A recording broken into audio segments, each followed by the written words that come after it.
오늘 주신 본문을 가지고 그리스도인으로 살아가기라는 제목으로 하나님 말씀 전하겠습니다.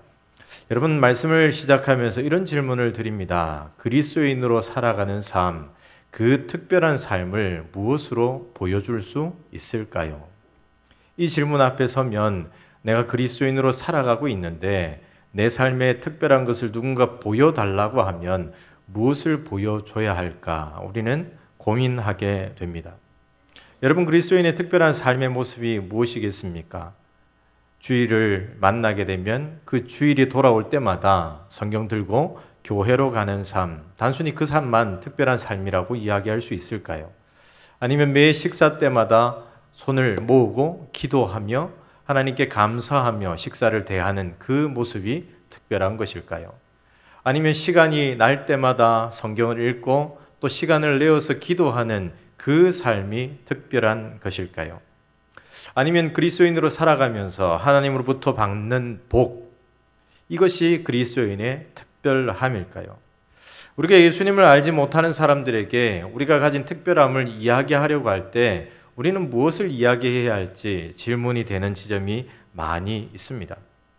그런데 오늘 본문을 보면 이삭을 통하여서 우리의 삶에 어려움이 있을 때 그 어려움을 어떻게 해결해내느냐에 따라서 우리의 특별함이 아름답게 보여줄 수 있다는 사실을 깨달아 알게 됩니다. 오늘 본문은 이삭이 다른 사람들로부터 공격을 당하고 갈등하는 모습이 기록되어 있습니다. 그런데 이 상황 속에서 이삭의 대처는 그리스도인으로 살아가는 우리에게 어떤 모습이 그리스도인만 가지고 있는 특별함인가를 잘 보여주고 있습니다. 오늘 이 본문을 통하여서 우리에게 어떠한 특별함이 있어야 할지, 이 세상에 하나님의 살아계심을 어떻게 보여주어야 할지 말씀을 통하여서 생각해 보기를 원합니다.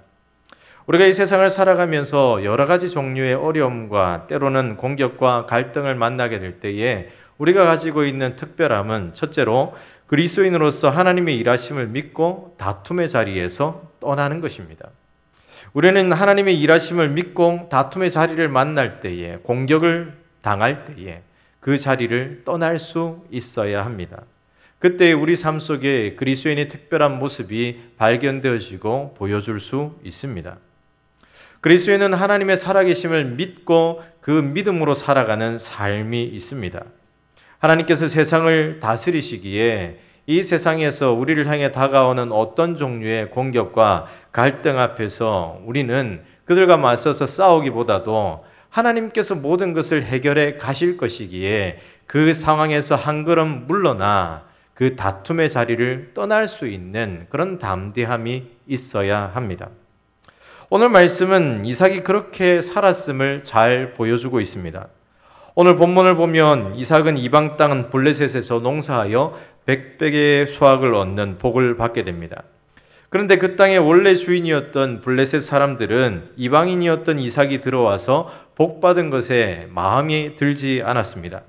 자신들은 열심히 농사지어도 늘 예전과 같을 뿐인데 이방인이 여기에 오래 머물렀던 자신들보다 훨씬 많은 복을 받았기에 그것이 너무나도 싫어서 이삭을 내쫓으려 합니다.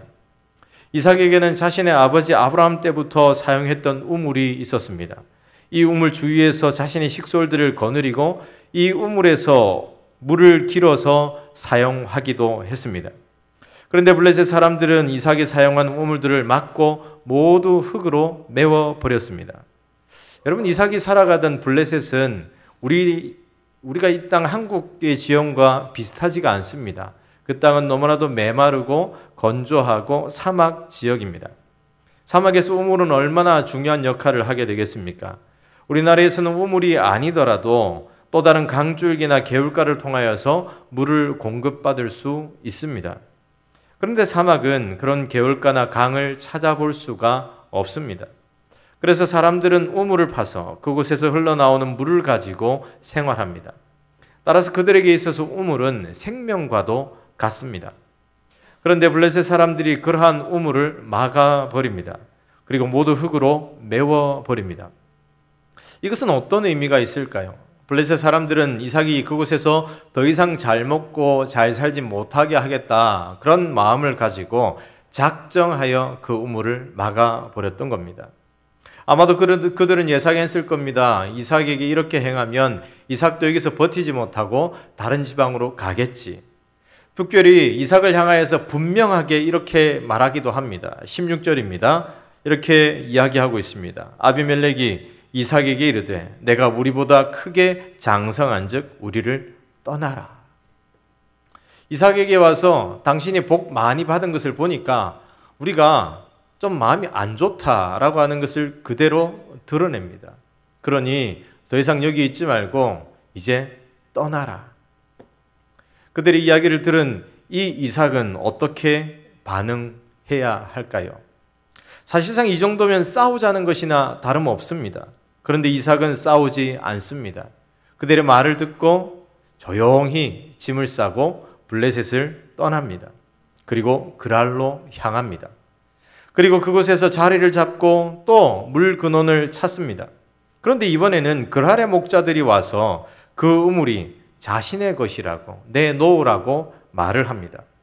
이때에도 이삭은 분명 싸워야 할 것 같은데 우물을 포기합니다. 또 다른 곳으로 갑니다.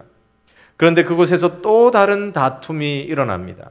그래서 이삭은 또 한 번 우물을 포기하고 다른 곳으로 짐을 싸서 이동합니다.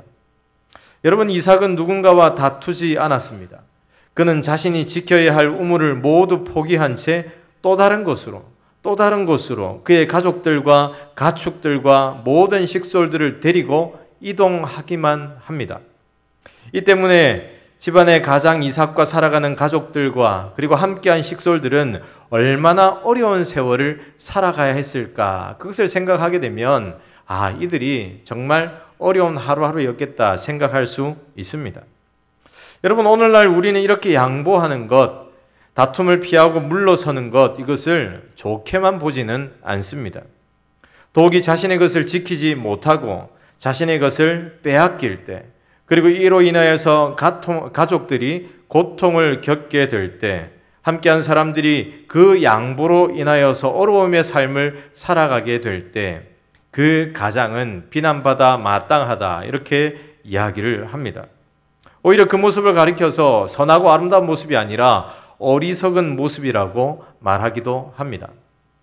아마도 우리가 주일학교 때 이 이삭에 대한 말씀을 듣게 되면서 아마 이런 적용을 다들 했을 겁니다. 이삭처럼 양보해야 한다. 양보의 아이콘 이삭. 그런데요, 현대를 살아가는 우리들 중에서 누가 우리의 가장이 자꾸 옆에 있는 분들에게 하나씩 양보한다면 여러분은 뭐라고 이야기하겠습니까? 2019년 정도에 종방을 했었던 안녕하세요라고 하는 예능 프로그램이 있었습니다. 한국의 각지에 흩어져 사는 사람들의 사연들을 모아서 이 사연이 무엇이 문제인지 200명의 이 함께한 방청객들에게 투표할 수 있는 권리를 주고 그 이야기를 듣고 이 이야기가, 이 사안이 정말 문제다 그러면 이 버튼을 누르게 해서 문제인지 아닌지 판단하는 그런 예능 프로그램이었습니다. 거기에 이와 비슷한 사람이 등장했습니다. 우리 아버지 때문에 너무 걱정이 됩니다 하는 그런 사연이었습니다. 이유는 즉슨 분명 잘 먹고 잘 사는 가정이었는데 누군가 와서 아버지에게 TV 참 좋다 그러면 TV를 줘버린답니다. 이게 문제지 않습니까? 자동차를 좋은 걸 샀는데 이 자동차가 친구가 와서 너무 좋다라고 이야기하니까 자동차 또한 줘버린다는 겁니다. 상상이 가십니까? 저는 그래 본 적이 없어가지고 상상이 안 가더라고요. 그래서 이 딸이 계속해서 말을 하는데 심지어는 아버지의 그런 모습을 잘 알기에 이용하는 친구들까지 나타났고 많은 사람들에게 돈을 빌려줬지만 거의 갈취당한 것이지 제대로 돌려받은 것은 하나도 없다. 그래서 가세가 계속 기울어져만 간다 하는 이야기를 사연으로 내어놓았습니다. 그랬더니 정말 많은 사람들이 문제다라고 투표를 했던 것이 기억에 납니다. 여러분, 이삭과 비슷한 그런 삶을 살아가고 있다면 분명 많은 사람들이 어리석은 삶이라고 말을 할 겁니다. 현대를 살아가고 있는 사람들이 자신의 것을 빼앗기는 것에 아무렇지도 않게 반응하며 그저 다른 곳으로 옮겨만 간다면 가정을 지키지 못한 참 못난 가장이라고 이야기할 겁니다. 그런데요, 하나님은 모든 것을 내려놓고 충돌과 다툼의 자리를 떠나는 이삭을 어리석다 말씀하지 않으십니다. 오히려 그와 함께 하시면서 때로는 옮겨간 곳에서 파는 우물들마다 얻을 수 있도록 하나님께서 은혜를 더해 주십니다. 이것이 바로 하나님께서 함께 하시며 이삭을 향하여서 너는 포기하고 때로는 불합리한 일을 당하는 것 같지만 내가 함께 한다라고 말씀하시면서 하나님이 이삭의 모습을 인정했다 하는 것으로 볼 수 있습니다. 여러분, 샘 칠더스라고 하는 수단의 한 선교사가 있습니다. 샘 칠더스. 그는요, 불법과 마약으로 엉망인 삶을 살았던 사람이었으나 회심하고 목사가 되었고 수단의 선교사가 되었던 인물입니다. 그는 남수단에서 선교사로 고아원을 운영하고 있었는데 당시 남수단을 장악한 저항군이 아이들을 납치해서 살인병기로 만드는 일이 비일비재했습니다. 아이들에게 총 하나 쥐어주고 그 총을 쏠 수 있도록 교육하게 하고 그 아이들을 동원해서 정부의 반군으로서 총을 쏘게 하는 겁니다. 정부군은 이 아이들이 오는 것을 보고 반갑게 맞으려 하다가 총에 맞아 죽는 일이 비일비재했습니다. 심지어 이 반군이 아이들을 앞세워서 총알바지로 삼고 정부군과 대치하는 그런 모습들도 종종 있었습니다. 그런데 이 샘 칠더스가 운영하는 고아원에 이 반정부 세력들이 때로는 갑자기 쳐들어와서 아이들을 잡아다가고 납치해가는 일들이 많이 일어났습니다. 그때 목사로서 선교사로서 아무것도 할 수 없는 자신에게 너무나도 한탄해야 하고 많이 울었습니다. 그래서 정부에 우리를 좀 도와달라, 마을에 우리를 좀 도와달라, 심지어 미국 본토에 내가 선교사로 왔는데 이런 일들이 있으니까 나를 좀 도와달라 아무리 요청해도 묵묵부답이었습니다. 그래서 그는 작정을 합니다. 어떤 작정을 했을까요? 본인이 총을 구매해서 직접 방어하기도 하고 아이들을 구출해내기 위해서 반정부 세력과 싸워서 많은 사람들을 죽이고 아이들을 되찾아오기도 했습니다. 그러면서 그는 이렇게 말을 합니다. 아이들을 위해 총든 이 내 행위가 죄악이라면 죽어서 당연히 당당하게 지옥에 가겠습니다. 여러분 어떻게 생각하십니까? 우리는 그러한 현실에 처하게 되었을 때 이렇게 총을 들고 맞서는 것이 맞을까요? 샘 칠더스의 이야기를 이 영화로 만든 이 머신건 프리처라고 하는 영화가 실제로 나와 있습니다. 그 이야기를 들어보면 그럴 수도 있겠다 싶지만 이삭의 이 말씀을 들여다보고 또 들여다보면 과연 이분이 하나님을 믿는 선교사인가? 하나님이 이 세상을 다스리고 계시고 여전히 이 아이들의 심령과 함께 하실 것이라는 믿음은 도대체 어디에 있는가 질문하게 됩니다. 여러 가지 판단이 있겠지만 사실 이렇게 직접 총을 들고 그들과 맞서는 것은 하나님이 하나님 되심을 온전히 믿지 못하는 행동입니다. 하나님이 모든 세상의 주인이시고 하나님이 모든 세상을 다스리신다는 사실을 온전히 믿지 못하는 행동입니다. 하나님은 분명 그 상황을 모두 알고 계십니다. 모르시는 것이 아닙니다. 또한 모든 상황은 하나님의 허락이 없으면 결코 일어나지 않습니다. 예수님께서도 이렇게 말씀하지 않으셨습니까?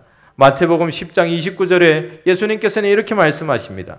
참새 2마리가 한 아사리온에 팔리지 않느냐? 그러나 너희 아버지께서 허락하지 아니하시면 그 하나도 땅에 떨어지지 아니하리라. 모든 상황은 하나님의 다스리심 속에 있습니다. 우리는 하나님께서 이 상황을 나에게 허락하신 이유가 무엇일지 거기에 집중하며 하나님의 뜻을 물어야 할 줄로 믿습니다. 그리고 그 상황에 맞닥뜨리게 되는 선교사 자신에게 분명 하실 말씀이 있을 것이다. 그는 생각하고 그 말씀을 따라서 새로운 일들을 해내 가야 하는데 그는 맞서 싸우는 결정밖에 하지 못했다는 것이죠. 모든 선교사들이 그 지역에서 다 같이 맞서 싸우면 복음을 그 죽어가는 반군 세력이라 할지라도 복음을 들어야 하는데 그들의 영혼은 도대체 어떻게 되는 것일까요? 여러분, 우리는 하나님이 이 세상을 주관하신다는 사실을 믿고 그 믿음 위에서 이러한 모든 갈등에서 한 걸음 뒤로 물러설 수 있어야 합니다. 그런데 때로는 우리가 이 머신건 프리처인 이 샘 칠더스처럼 그렇게 앞서 나가 싸울 때가 있다는 겁니다. 여러분, 한 걸음 뒤로 물러난다는 것은 책임을 회피하라는 의미가 아닙니다. 포기하라는 것도 아닙니다. 하나님을 믿기에, 하나님의 백성을 지키시는 하나님의 일하심을 믿기에 그 믿음으로 한 걸음 물러서서 하나님께서 나에게 하시는 말씀을 붙들고 하나님께서 어떻게 일하실지 기대함으로 기다리라고 하는 의미도 포함되어져 있습니다. 사랑하는 성도 여러분, 혹시 우리가 이삭과 같은 상황을 겪고 있지는 않습니까? 누군가와의 다툼, 누군가와의 충돌, 그 속에서 때로는 손해를 당해야 하는 그런 상황들, 우리의 삶의 현장에 이러한 일들이 비일비재합니다. 흔히 우리는 회사에 가면 이런 경우들을 많이 만나게 됩니다.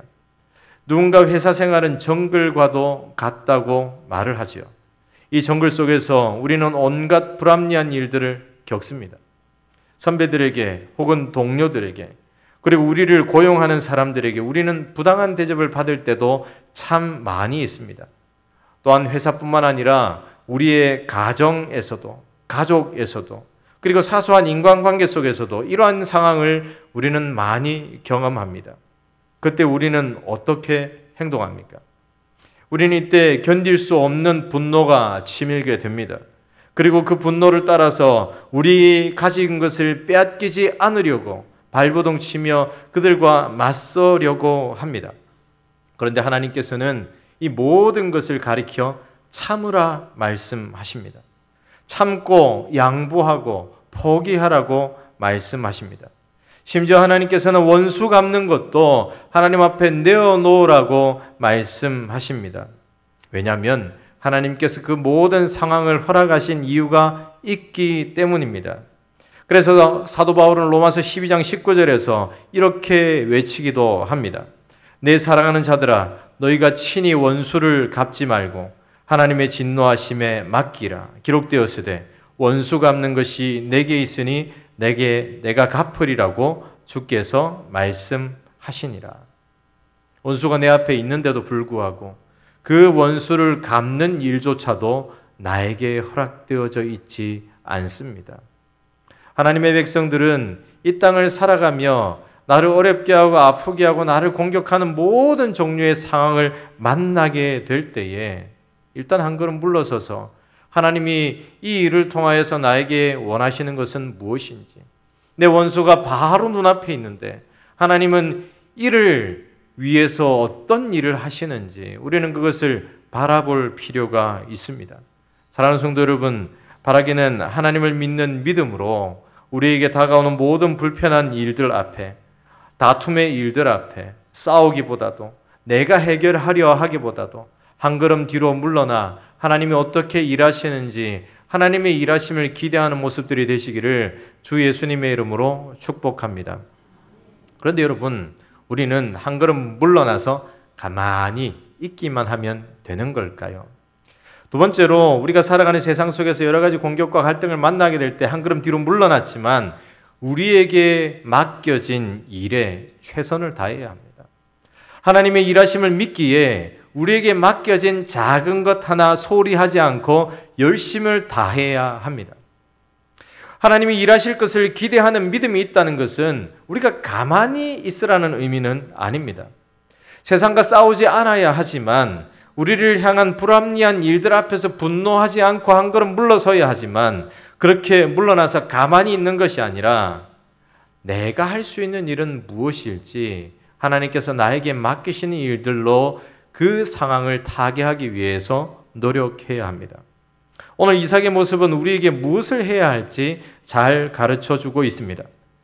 이삭은 자신의 우물을 메우고 자신이 지금껏 일궈온 삶의 터전에서 떠나라 말하는 사람들을 뒤로하고 새로운 곳으로 삶의 터전을 옮깁니다. 그러나 그는 옮기고 나서 가만히 있지 않았습니다. 그들과 다툼을 피해서 왔지만 가만히 있으면서 하나님 알아서 하시겠죠 라고 하지도 않았습니다. 그는 다시 우물을 팝니다. 그리고 아무 곳에나 우물을 마구마구 판 것이 아니라 자신의 아버지 아브라함이 일전에 사용했었던 우물을 찾아내어 다시 파고 또 팝니다. 아버지 아브라함도 블레셋 사람들의 공격을 받고 우물을 빼앗긴 일들이 있었습니다. 그때 사람들이 메웠던 우물이 있었기에 이삭은 그것을 찾아냅니다. 그리고 다시금 그 우물을 파서 물을 얻습니다. 처음 물을 얻었을 때에는 비교적 쉽게 얻은 것입니다. 왜냐하면 과거 아버지가 썼던 우물을 다시 팠기 때문입니다. 그런데 이 우물을 빼앗긴 후에 이삭은 또 어떻게 합니까? 또 한 번 자리를 옮겨 우물을 팝니다. 그리고 그 우물을 빼앗긴 후에 또다시 옮겨가 우물을 팝니다. 여러분, 사실상 사막에서 우물을 파서 물을 얻는다는 것은 너무 어려운 일입니다. 거의 불가능에 가까운 일은 아닐까 생각해 봅니다. 요즘에는 지하수가 어디 있는지 탐지하는 첨단 도구들이 있습니다. 그러나 과거에는 어디 그런 것이 있었겠습니까? 그리고 요즘에도 첨단 장비를 가지고 있지만 우물을 파서 물을 얻는 일이 쉬운 일은 아닙니다. NGO 단체인 월드비전에서는 아프리카나 아시아의 가난한 마을에 우물을 파는 일을 하고 있습니다. 그런데 그 사업을 통하여서 우물 하나를 파는데 얼마가 드는 줄 아십니까? 1,000만 원이 들어갑니다. 여러분, 1,000만 원이 들어간다는 것은 쉬운 일이 아니라는 것을 잘 보여주는 대목입니다. 아주 오래전 일이기는 한데요. TV 예능 프로그램 중에서 정글에서 생존을 하는 그런 프로그램이 있었습니다. 그 내용 중에서 마다가스카르 사막에서 물을 얻기 위해 작은 우물을 파는 그 장면을 보여준 적이 있습니다. 일반적으로 사막에서 물을 얻는 방법은 두 가지입니다. 하나는 일교차를 이용해서 이슬을 얻거나 또 다른 하나는 습한 땅을 파서 지하수를 얻는 겁니다. 사막에 던져진 그들은 젖은 모래를 발견하고 그 땅을 깊이 팝니다. 그렇게 파고 파다 보니 물이 고이는 것을 발견합니다. 그런데 그곳 지반이 약해서 우물을 파도 이 옆에 팠던 자리들이 다 무너져 내리기에 또다시 흙탕물이 되어져 버립니다. 그래서 지반이 단단한 곳을 찾아서 그곳에 다시 우물을 파야 하는 수고로움이 그들에게 필요했습니다. 여러분, 이렇듯 사막에서 우물을 파서 물을 얻는다는 것은 쉬운 일이 아닙니다. 그저 생존을 위해서 며칠 생존하기 위해서 물을 얻기 위해서 그만큼의 작은 우물을 파는 것도 힘든데 가축들을 데리고 모든 식솔들을 거느리고 그들이 생활 터전으로 삼아야 할 중심지의 우물을 파는 일이라면 결코 쉬운 일이 아닙니다. 그런데 이삭은 어떤 자리에 도착하든 자신이 가지고 있는 모든 지식을 다 동원하여서 우물 파는 일에 열심을 다하고 또 열심을 다합니다. 그 속에 하나님의 함께 하심이 있었고 그 속에 하나님께서 우물을 발견하게 해주시는 은혜가 있었기에 그는 물을 얻어서 그 물로 생활할 수 있었다는 겁니다. 사랑하는 성도 여러분, 분명 모든 상황을 하나님께서는 알고 계십니다. 그리고 하나님께서는 모든 상황에 함께하고 계시고 그 상황에 처한 모든 것을 하나님께서 이끌어가고 계십니다. 그런데 여러분, 그렇다고 해서 우리가 해야 할 일을 안 하고 가만히 있어서 되는 것은 아무것도 없습니다. 우리가 해야 할 일은 정말 열심히 감당해야 합니다. 만약 우리가 하나님을 믿는 믿음이 있다 하여 가만히 있는다면 그것은 온전한 믿음이 아닙니다. 지어낸 이야기입니다. 한 학생이 있었습니다. 이 학생은 정말 믿음이 좋은 학생이었습니다. 그런데 공부를 정말 안 하는 학생입니다. 시간이 다 되어 가는데 공부를 하지 않습니다. 그러나 신앙이 좋아서, 믿음이 좋아서 기도는 열심히 합니다. 이 친구가 이렇게 기도합니다. 하나님, 저에게 시험지 한 번만 보여주세요. 믿음이 좋으니 하나님께서 그 기도를 들으셨습니다. 잠을 자는데 시험지가 보인 겁니다. 다음 날 시험을 치러 갔는데 시험지가 꿈에서 본 것과 똑같은 거예요. 그 시험 잘 쳤을까요? 못 쳤을까요? 망쳤습니다. 왜일까요? 아는 게 없어가지고. 시험지는 다 보이는데 답을 달 수가 없고 지식은 하나도 없고 하나님께서 뭐라고 말씀하실까요? 나는 보여줬는데 너는 뭐 했니? 라고 말씀하시지 않겠습니까? 물론 지어낸 이야기입니다. 그런데 여러분, 우리가 신앙이 있고 믿음이 있기에 이럴 수 있다는 거죠. 하나님께 기도하면 하나님이 모든 것을 해결해 주시리라 믿죠. 그런데 우리에게 하나님께서 너는 뭐 했니? 라고 질문하시는 때가 있습니다. 소년 다윗이 골리앗과 싸우러 나아갈 때 그는 매끄러운 돌 5을 준비했습니다.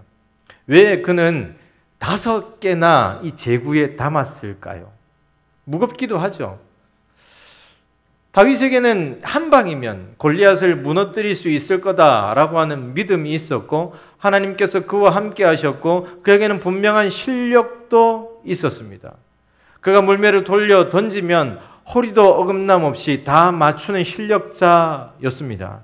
그러면 하나만 있으면 되지 않나요? 굳이 제구에 5개씩이나 넣어서 갈 필요가 무엇이 있겠습니까? 그런데 그는 5개를 준비해 갑니다. 왜 5개일까요? 그에게는 믿음도 있었고 실력도 있었지만 5개, 혹시 하나를 던져서 빗나가게 되면 또 다른 하나를 준비하고 또 빗나가게 되면 또 다른 하나로 돌려서 던져야 하겠기에 그는 철저하게 준비했더라는 겁니다. 그런데 많은 그리스도인이요, 하나만 준비하려 합니다. 믿음이 있고 실력이 있으니 하나면 된다라고 생각합니다. 물론 하나님께서 함께 하시면 하나로도 충분하겠지요. 그러나 우리는 충분하게 더 준비하는 믿음이 필요합니다. 사랑하는 성도 여러분, 우리는 어떠합니까? 이 세상에서 우리의 행동은 어떠해야 합니까? 우리가 하나님의 일하심을 믿는 것과 우리가 최선을 다하는 것, 이것은 전혀 별개의 이야기가 아닙니다. 우리에게 하나님께서 일하신다고 하는 믿음이 있기에 우리는 우리가 할 수 있는 일을 더욱더 최선을 다해야 합니다. 그렇게 하다 보면 하나님의 때가 되었을 때 그 열심을 다한 것들을 통하여서 일을 이루어 가십니다. 사랑하는 성도 여러분, 만약 우리가 다니는 직장에서 여러 종류의 불합리한 일들을 겪고 충돌을 겪습니까? 그렇다면 우리는 양보하고 한 걸음 물러나서 우리가 다툼의 자리를 떠나야 하지만 나에게 주어진 일은 누구보다도 열심으로 감당해야 합니다. 가정에서 혹시 우리의 믿음을 트집잡고 우리를 공격하고 우리와 충돌하려 하는 그런 상황들을 맞닥뜨리게 되면 한 걸음 뒤로 물러날 수 있어야 하지만 동시에 가정에서 나에게 맡겨진 모든 일에 있어서는 최선을 다해 섬겨 나가야 합니다. 그때 하나님의 역사는 일어납니다. 언젠가 청년부 형제가 저에게 와서 이런 질문을 합니다. 목사님, 정말 기본적인 질문인데요, 어떻게 생각하십니까? 라고 던진 질문이 이것입니다. 학교에서 교수님과 함께 회식을 가게 됐는데 이 친구가 석사 과정을 밟고 있었는데 석사 과정을 하면서 연구실에서 함께 생활하는 교수님의 말 한마디 한마디가 두려움으로 다가올 때가 많이 있습니다. 그런데 회식 자리에서 술을 권하면 어떻게 해야 할까요? 라는 질문입니다. 그래서 물어봤죠. 너는 어떻게 하고 싶은데? 라고 하니까 난 믿는 사람이니까 술은 안 먹습니다 라고 말할 겁니다 라고 하더라고요. 그래서 물론 맞지. 그런데 그 이후에 너의 삶이 믿음이 증명되는 삶이 아니면 그 모습 또한 조롱받게 된다라고 이야기한 적이 있습니다. 무슨 말이냐면요, 믿음이 있기에 나는 신앙생활 하기에 예수님을 믿는 하나님의 자녀이기에 술은 마시지 않습니다. 그 말이 딱 떨어지는 순간 내 모든 삶이 평가받게 된다는 겁니다. 연구실에서 작은 일들, 섬기기 싫어하고 그러한 모든 일들이 그 삶에 나타나게 된다면 교수님은 아마 이렇게 생각할 겁니다. 뭐 믿음은 있다 하는데 술은 안 마시려고 하고 분위기는 흐트러뜨리는데 제대로 된 건 하나도 없는 말만 그리스도인인가 라고 생각하게 될 거다라고 이야기한 적이 있습니다.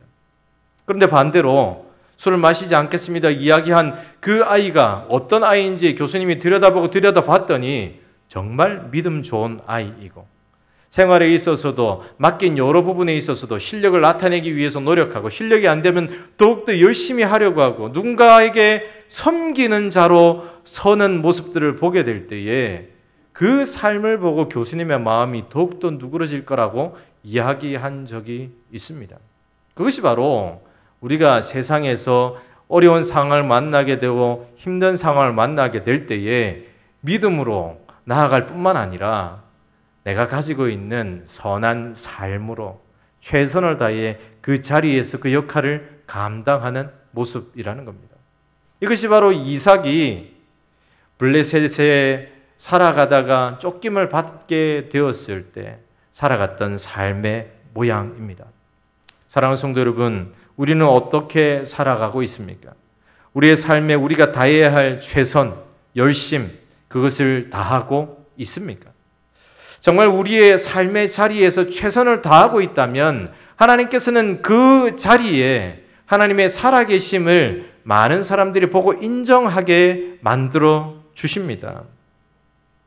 오늘 말씀을 계속해서 살펴보면 26절부터 28절을 보면 이렇게 말씀하고 있습니다. 함께 26절로부터 28절에 있는 말씀 한 목소리로 읽겠습니다. 시작.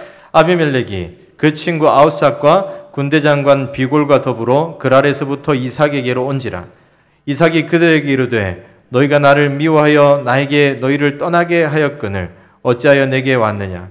그들이 이르되 여호와께서 너와 함께 계심을 우리가 분명히 보았으므로 우리의 사이 곧 우리와 너 사이에 맹세하여 너와 계약을 맺으리라 말하였노라. 무엇이라 말하고 있습니까?